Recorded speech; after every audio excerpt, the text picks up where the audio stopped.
In this video, I am going to show you how to play Rainbow Six Siege on Xbox using a keyboard and mouse.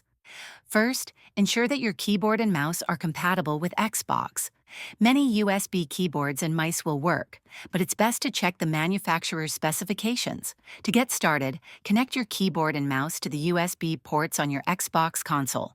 Plug them into the available USB ports on the front or back of the console. Once connected, power on your Xbox and navigate to Rainbow Six Siege. When you launch the game, it should automatically recognize your keyboard and mouse as input devices. You can now use your keyboard for movement and actions while using your mouse for aiming and camera control. Make sure to check the game's settings for any keyboard and mouse configurations. You can customize key bindings and sensitivity settings to suit your playstyle.